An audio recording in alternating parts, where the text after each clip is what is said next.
In a quaint village nestled between rugged mountains and whispering forests, there lived a humble stonecutter named Taro. Day in and day out, Taro toiled beneath the blazing sun, chiseling away at rough stones to create beautiful sculptures for the villagers to admire. Despite his simple life, Taro harbored a secret longing deep within his heart.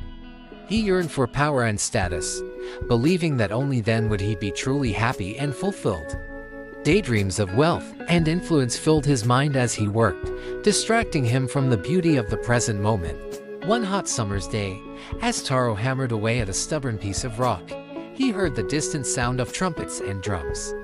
Curious, he followed the noise until he came upon a magnificent procession winding its way through the village streets. At its head rode the king himself, surrounded by a retinue of courtiers and soldiers, their colorful robes billowing in the breeze.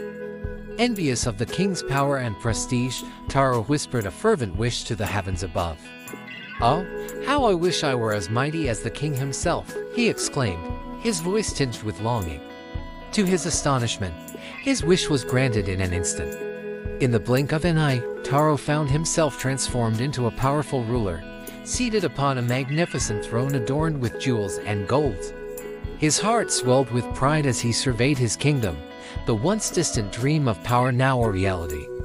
But as the days passed, Taro soon discovered that being a king was not as glorious as he had imagined. The weight of responsibility pressed heavily upon his shoulders, and the endless demands of his subjects left him feeling exhausted and overwhelmed. No matter how much power he wielded, Taro could not escape the feeling of emptiness that gnawed at his soul. Desperate to reclaim his former life, Taro whispered another wish to the heavens above.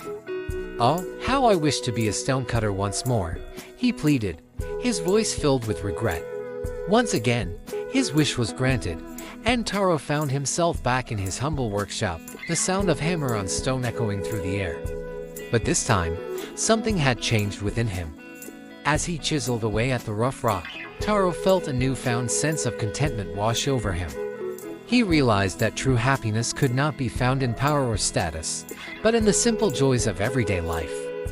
From that day forward, Taro embraced his true nature as a stonecutter with renewed vigor and gratitude. He no longer yearned for the trappings of wealth and influence, knowing that the greatest treasure of all lay within his own heart.